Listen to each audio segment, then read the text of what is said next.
नमस्कार दोस्तों, आप सभी का स्वागत है ब्यावर टॉक्स के एक और नए एपिसोड के अंदर, जहां हम बात करते हैं समाज, शिक्षा और बदलाव की। आज हमारे साथ विशेष अतिथि आए हुए हैं, तो आज का ये पॉडकास्ट बहुत अमेजिंग होने वाला है। चलिए शुरू करते हैं। गुरुजी, सबसे पहले बताइए, आदर्श विद्या मंदिर ही नाम क्यों रखा गया?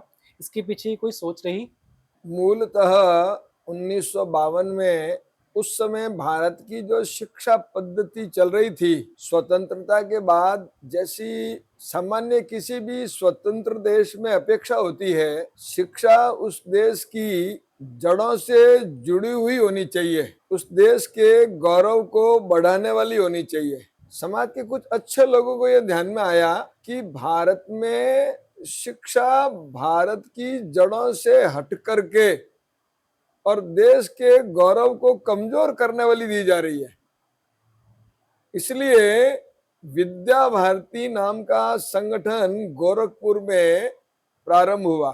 बाद में इन विद्यालयों का नामकरण सरस्वती शिशु मंदिर के रूप में हुआ। राजस्थान में जब ये काम आया 1954 में, तो जिन्होंने इस काम को राजस्थान में शुरू किया, उनको लगा कि राजस्थान की अपनी एक अलग से पहचान होनी चाहिए और विद्यालय चूंकि शिक्षा का मंदिर होता है, हम उसको केवल मात्र एक शिक्षा के केंद्र के रूप में नहीं देखते, शिक्षा के मंदिर के रूप में देखते हैं। और शिक्षा का मंदिर भी ऐसा हो जो मॉडल हो, जिसमें से श्रेष्ठ जीवन का सृजन हो सके, निर्माण हो सके। इसको ध्यान में रख करके उन्होंने आदर्श विद्या मंदिर ऐसा नामकरण किया। यह इसके पीछे का सिद्धांत है। गुरुजी, आप इस संस्था से कब जुड़े? क्या ये वही संस्था है जहाँ से आपने भी पढ़ाई करी थी? हम लोग जब छोटे थे उस समय इस प्रकार का काम, जहाँ मेरा जन्म हुआ वहाँ कोई बहुत प्रचलन में नहीं आया था, और हमारी पढ़ाई के बाद में वो शिशु मंदिर जोधपुर में प्रारंभ हुए, इसलिए हमको जुड़ने का सौभाग्य नहीं मिला।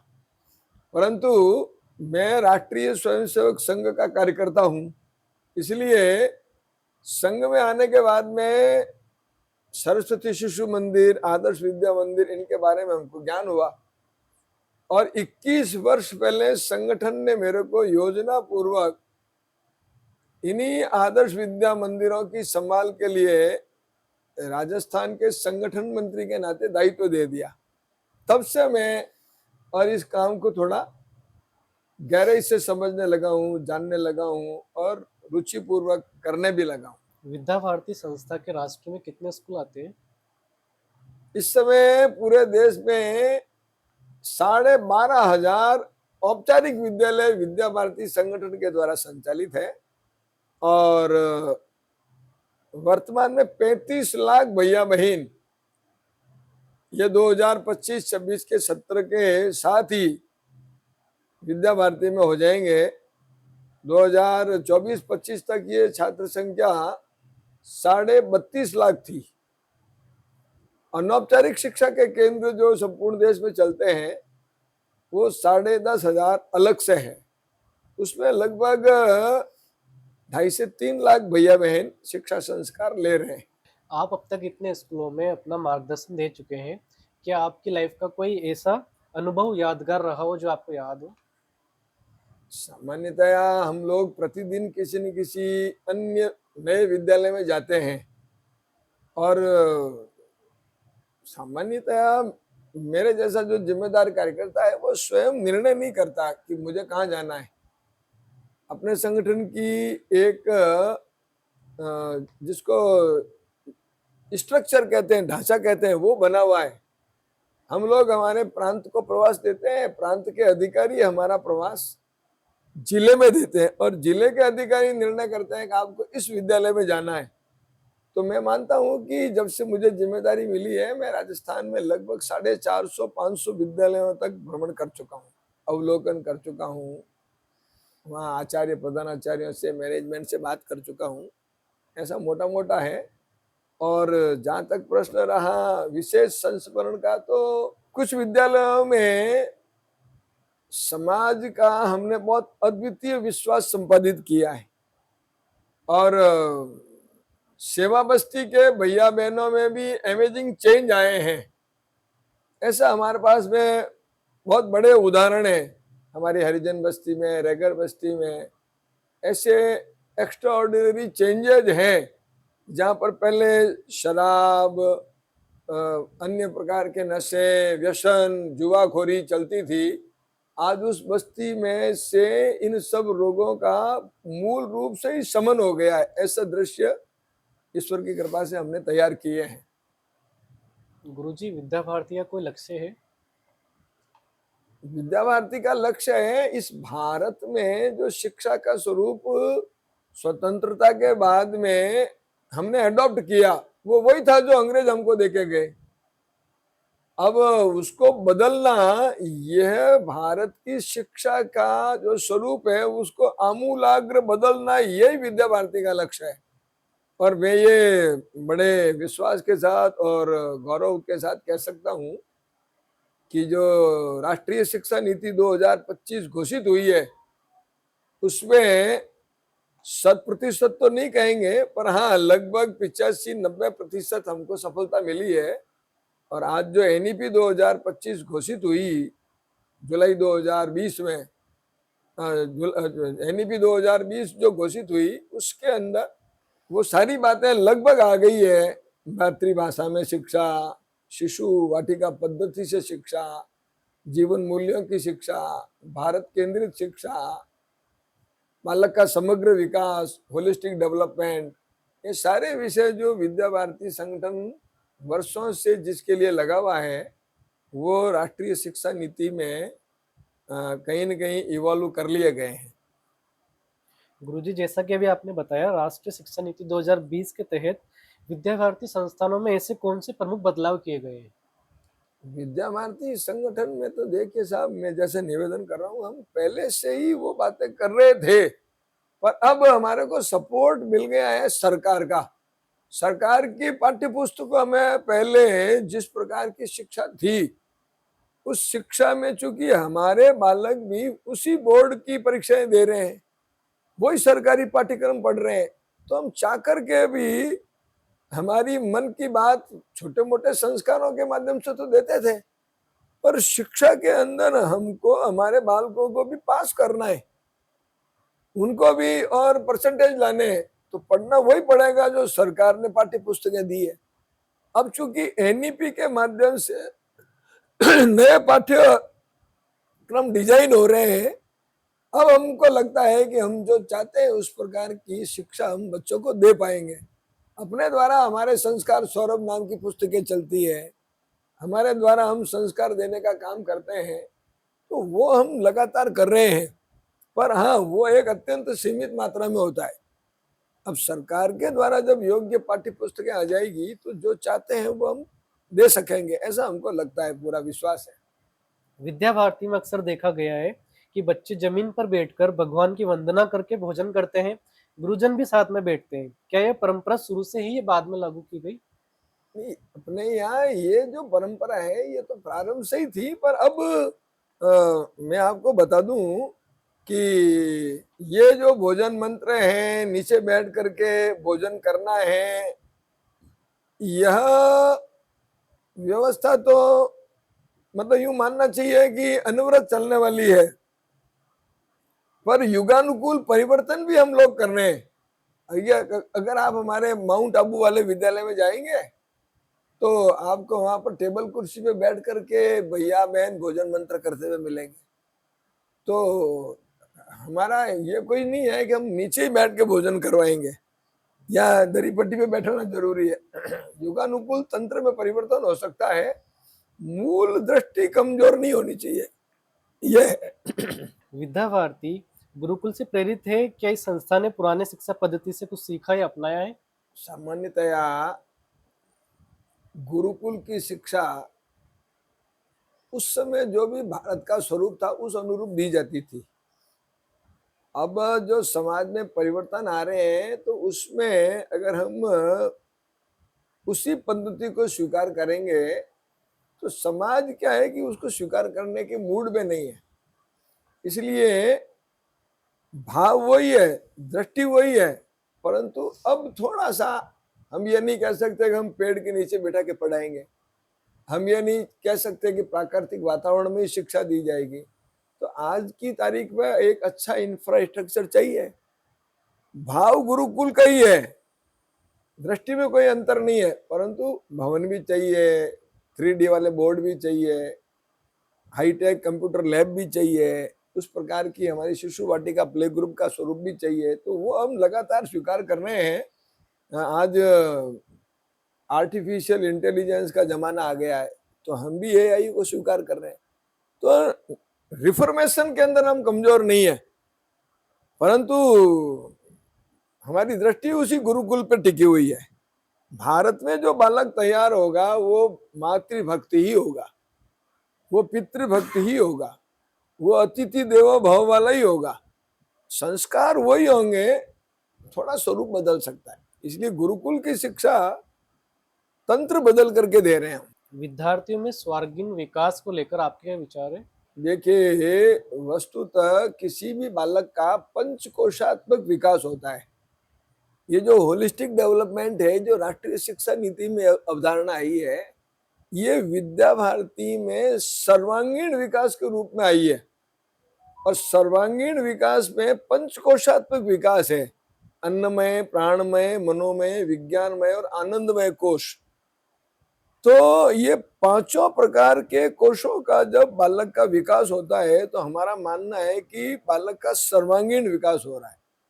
अन्नमय का मतलब है शरीर रष्टपुष्ट होना चाहिए, प्राणमय का मतलब बच्चे के प्राण तत्व मजबूत होने चाहिए, वो सदैव सजग रहे, एक्टिव रहे, आशावादी रहे, पॉजिटिव रहे, नेगेटिव थॉट्स उसके जीवन में से एकदम माइनस हो जाए। हमारा जो मनोमय कोश है, तो सामान्यतः आदमी का मन अस्थिर होता है, मन छोटा होता है, मन पे दबे लगे हुए रहते हैं। तो हमारे मनोमय कोश के विकास का मतलब आदमी का मन बड़ा हो, मन पवित्र हो, मन एकाग्र हो, मन में ट्रांसपेरेंसी रहे।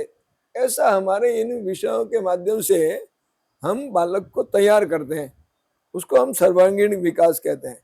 आनंदमय कोश है, तो बालक को ये विचार आना चाहिए कि मैं अपने लिए नहीं जीऊंगा, मेरे समाज के लिए जीऊंगा, किसी गरीब के लिए जीऊंगा, गाय की सेवा करूंगा, कुत्ते को रोटी दूंगा, पेड़ पौधों को खड़ा करूंगा। ये जो दृष्टि है, ये आनंदमय कोश की है ना। और उसकी बुद्धि तीक्ष्ण हो। सामान्यतः आदमी कहते हैं ना, मन के हारे हारे है और मन के जीते जीत। तो मनुष्य अगर मन को जीत लेगा तो जीत होगी, पर मन को कब जीतेगा? जब उसकी बुद्धि विकसित होगी। अन्यथा मन बुद्धि पर हावी होता है। आदमी को पता है कि उसको शराब नहीं पीनी चाहिए, पर उसकी बुद्धि के ऊपर उसका मन हावी हो जाता है, इसलिए शराब पीता है। उसको पता है मेरे फेफड़े खराब हो जाएंगे अगर मैं सिगरेट पीऊंगा, तो फिर भी वो सिगरेट पीता है, क्योंकि उसकी बुद्धि के ऊपर उसका मन कंट्रोल कर रहा है। मन के ऊपर बुद्धि का कंट्रोल नहीं है। इसलिए कहते हैं कि ये पांचों प्रकार का विकास होगा।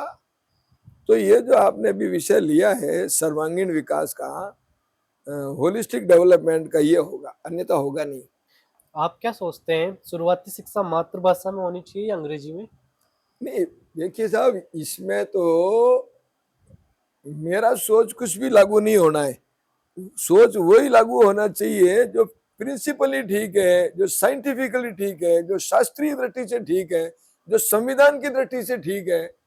अब संविधान क्या कहता है, विज्ञान क्या कहता है, शास्त्र क्या कहता है, राष्ट्र का भला किसमें है, ये सारी चीजें देखने के बाद अपना आप कोई भी समझदार आदमी कहेगा कि बालक की प्रारंभिक शिक्षा उसकी मातृभाषा में ही होनी चाहिए। अभी तो प्रॉब्लम क्या है भारत में, और जिसको हम ये कह सकते हैं भेड़ चाल है, ये जो ग्लोबलाइजेशन के नाम से भारत में आक्रमण हुआ, कल्चरल मार्क्सिज्म का आक्रमण हुआ, विश्व व्यापार संगठन ने विभिन्न देशों की कंपनियों के द्वारा जो भारत में आक्रमण करवाया, आम जनता को यह लगने लगा कि मेरे बालक की लाइफ सुरक्षित तभी है जब वो इंग्लिश मीडियम में पढ़ेगा, क्योंकि उसको कंपटीशन में भाग लेना है। अरे भाई, कंपटीशन में भाग कब लेगा? वो 22 साल का 24 साल का होगा तो कंपटीशन में भाग लेगा। 3.5 साल का बच्चा जो अपनी स्वयं की मातृभाषा भी नहीं बोल पा रहा है, उसको आप विदेशी भाषा में पढ़ाकर उस बच्चे के जीवन के साथ कितना बड़ा खिलवाड़ कर रहे हो आप। 3.5 साल का बच्चा जो कुछ जानता नहीं है, उसके ऊपर घर में ट्यूशन लगा रहे हो आप। कितनी अवैज्ञानिक बातें भारत में हो रही है। आप इंग्लैंड चले जाइए, अमेरिका चले जाइए, जापान चले जाइए, जर्मनी चले जाइए, फ्रांस चले जाइए, रशिया चले जाइए, चीन चले जाइए, इजराइल चले जाइए, विश्व के किसी भी देश में चले जाइए, कहीं पर भी अपनी भाषा से कोई समझौता नहीं करता। भारत क्यों कर रहा है? भारत में भारत की भाषाएं मर रही है। तमिलनाडु में तमिल मर रही है, केरल में मलयालम मर रही है, आंध्र प्रदेश में तेलुगु मर रही है, कर्नाटक में कन्नड़ मर रही है, राजस्थान में हिंदी मर रही है। हमारी आंखों के सामने हमारे देश की भाषाएं मर रही है और हम अंग्रेजी माध्यम में पढ़ा करके क्या अपने बच्चे के साथ खिलवाड़ कर रहे हैं, ये समझने को तैयार नहीं है। क्यों? क्योंकि भेड़ चाल है। उन्होंने, अंग्रेज ने भारत के नौजवानों की इस ग्लोबलाइजेशन ने हमारे लोगों की बुद्धि को कुंठित कर दिया है। हमारे तो, मैं संघ का कार्यकर्ता हूं, हमारे परम पूज्य सरसंघ चालक जी कहते हैं, कितना भी राष्ट्रीय शिक्षा नीति और कितना भी सरकारें कह दें, पर जब तक समाज के गले नहीं उतरेगी कोई बात, तब तक कोई चीज लागू नहीं हो सकती। हमें समाज के गले उतारना है कि बालक का भविष्य मातृभाषाओं में भी सुरक्षित है। आप गलत फहमी में मत रहिए। अंग्रेजी माध्यम के अंदर पढ़ने वाले कितने बालक आईएएस बने जो एलकेजी से अंग्रेजी में पढ़े, और जो बाद में अंग्रेजी माध्यम लेना कोई अपराध नहीं है। मेडिकल में जाना है तो कोई अंग्रेजी माध्यम में पढ़ता है तो हमें कोई आपत्ति नहीं है। इंजीनियरिंग में जाना है कोई पढ़ता है तो हमें आपत्ति नहीं है। पर बड़े सौभाग्य की बात यह है कि भारत सरकार ने सारे कोर्सेज को डिजाइन अब भारत की 22 भाषाओं में कर दिया है। आप आश्चर्य करेंगे, नेशनल एजुकेशन पॉलिसी के लागू होने के बाद में सीबीएसई के द्वारा देश की 22 भाषाओं में सीबीएसई विद्यालय चलाने की मान्यता देना शुरू कर दिया है पिछले साल से, 24-25 से। कन्नड़ माध्यम का सीबीएसई स्कूल चलाइए, तेलुगु माध्यम का चलाइए, तमिल माध्यम का चलाइए, बंगला माध्यम का चलाइए। तो केंद्र सरकार भारतीय भाषाओं के कल्याण के लिए कमिटेड है, वो पूरी ताकत से लगी हुई है। ऐसे में जनता का ही प्रबोधन जरूरी है। जो भ्रम जाल में फंसी हुई है उसको इधर से निकाल देंगे तो देश सही दिशा में चल पड़ेगा। अंग्रेजी भाषा से विरोध नहीं है। जब हम लोग बोलते हैं कि पढ़ाई मातृभाषा माध्यम से हो तो लोग हमारे ऊपर ये बिल्ला लगा देते हैं, सील लगा देते हैं कि हम अंग्रेजी विरोधी है। भाषा के विरोधी क्यों होंगे? विश्व में जितनी भाषाएं वो सीखिए ना, अंग्रेजी भी सीखिए, अंग्रेजी पर कमांड करिए। परंतु आप अपनी मातृभाषा को तो दरकिनार करके अंग्रेजी में पढ़ोगे तो आप न घर के रहोगे न घाट के रहोगे। इसलिए अंग्रेजी मीडियम के हम घोर विरोधी हैं। मातृभाषा माध्यम की शिक्षा के पक्षधर हैं। जहां तक अंग्रेजी भाषा का प्रश्न है, भाषा के विरोधी नहीं है। बालक अभी 2 एकम 2 भी नहीं जानता है, उसको आप 2 1 2 सिखाते हो, क्या मतलब है इसका? आज के समय में मोबाइल का प्रभाव बच्चों पर बढ़ रहा है, इस विषय पर आपके क्या विचार है? मूल बात क्या है साहब, इसमें सर्वाधिक दोषी पेरेंट है। घर में, अब मुझे फिर वही पीड़ाजनक बात कहनी पड़ेगी, इस भारत के अंदर कभी भी न्यूक्लियर फैमिली नहीं थी। भारत में संयुक्त परिवार हुआ करते थे। मुझे ध्यान में आता है, मैं जब छोटा सा था, 2 साल 3 4 साल का, 5 साल का भी हुआ, तब तक मेरे पिताजी ने, मेरी माताजी ने मेरे दादाजी के सामने मुझे कभी गोद में नहीं लिया।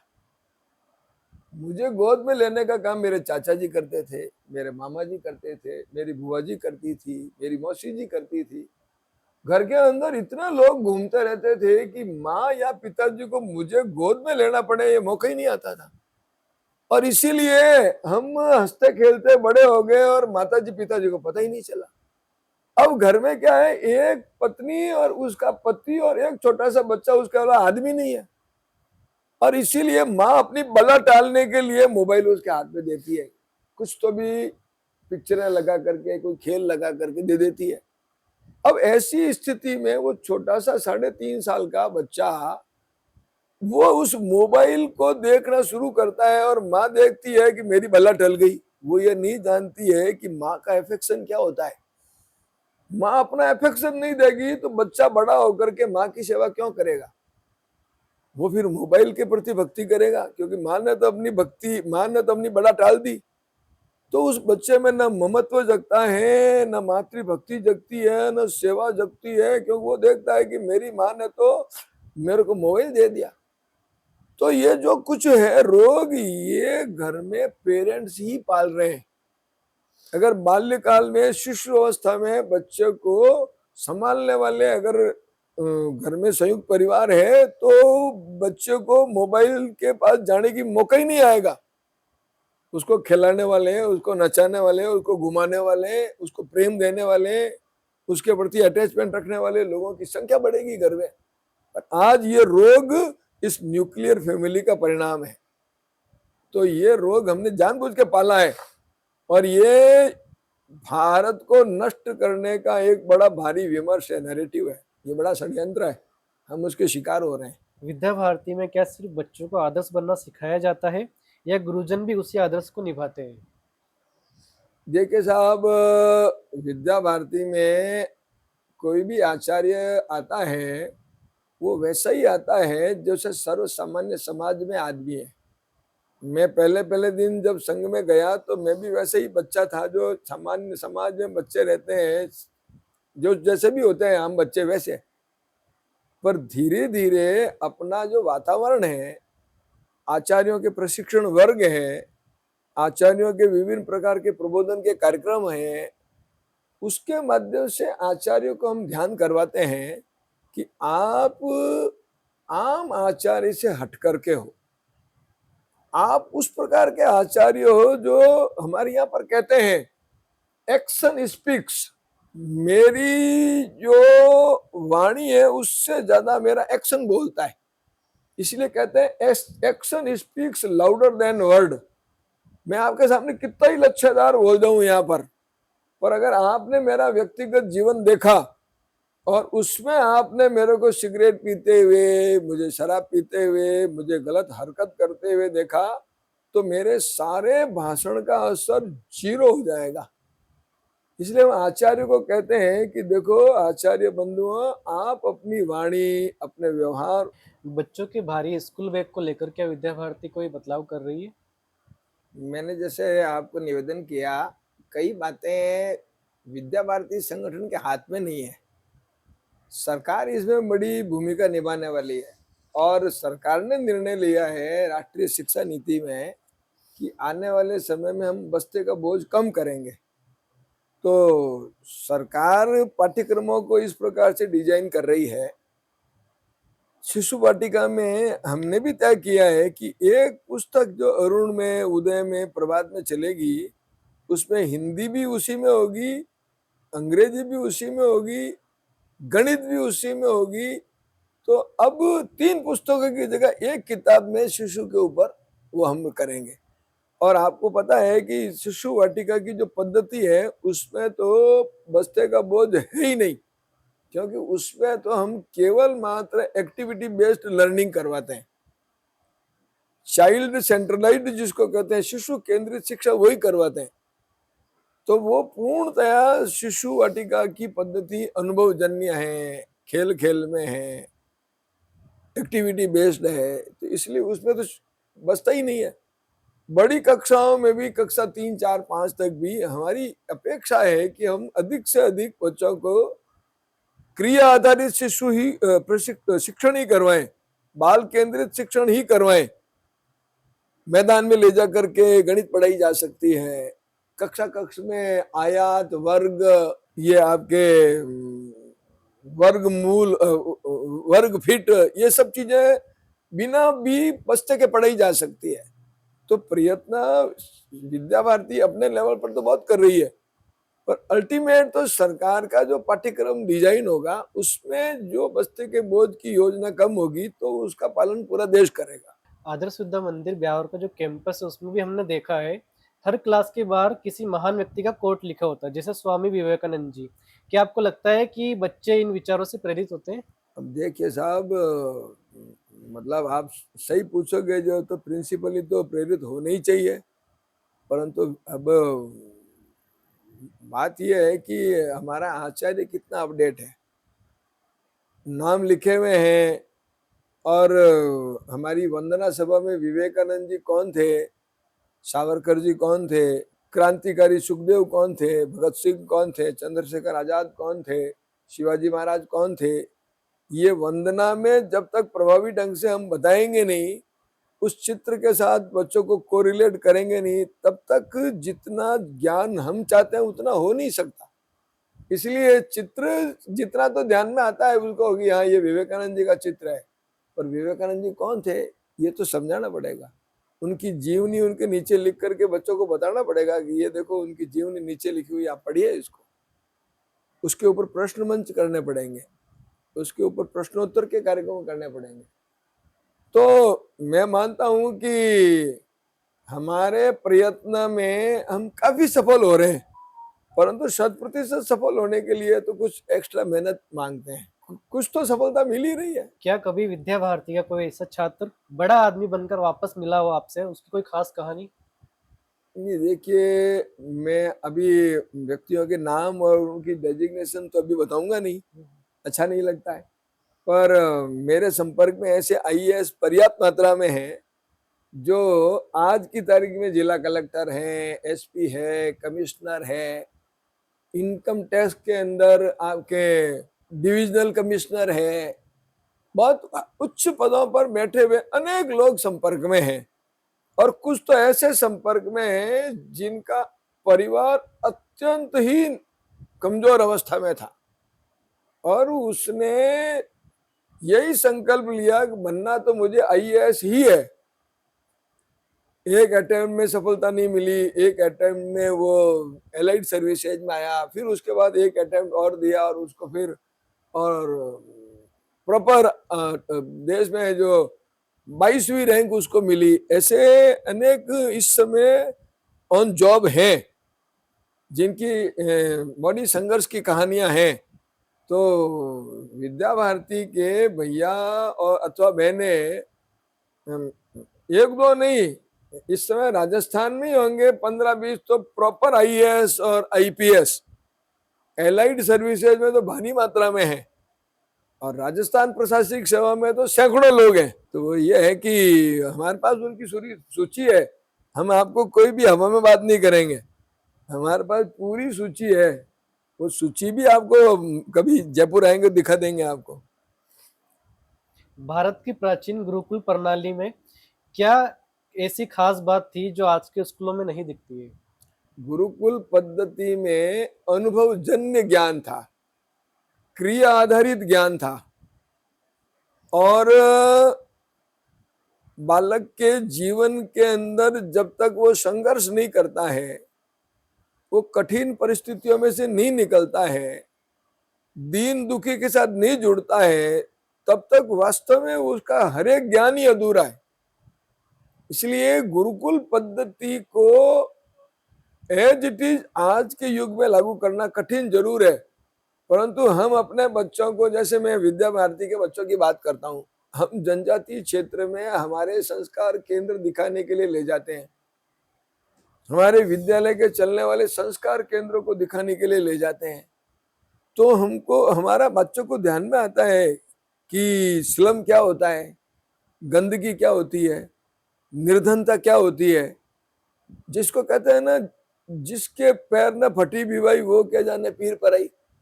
वो जानता ही नहीं है कि गरीब क्या होता है, क्योंकि वो एक एलिट क्लास में पैदा हुआ और उसी प्रकार के ऐसी विद्यालय में पढ़ रहा है, उसी प्रकार के संसाधनों का उपयोग कर रहा है। तो इसलिए गुरुकुल पद्धति में एक गरीब परिवार का बच्चा सुदामा और एक अमीर परिवार का कष्ट साथ साथ रहते थे। दोनों को जंगल से लकड़ी काट के लानी पड़ती थी, दोनों बरसात और गर्मी साथ साथ झेलते थे, गायें चराने जाना पड़ता था। ये गुरुकुल पद्धति थी जो बालक को अनुभवजन्य ज्ञान करवाती थी। गुरुजी केवल भाषण नहीं देते थे, प्रैक्टिकल ज्ञान, पेड़ पौधों का ज्ञान, वनस्पति का ज्ञान, ये वो सब, इससे लिए वो गुरुकुल पद्धति प्रैक्टिकल थी। आजकल प्रैक्टिकल नहीं है, आजकल क्लास में बैठा के भाषण दे दिया और शिक्षा हो गई। इसीलिए अनुभवजन्य ज्ञान जो गुरुकुल पद्धति में था, प्रैक्टिकल जो था, वो आज प्रैक्टिकल ज्ञान देने की जरूरत है बच्चे को।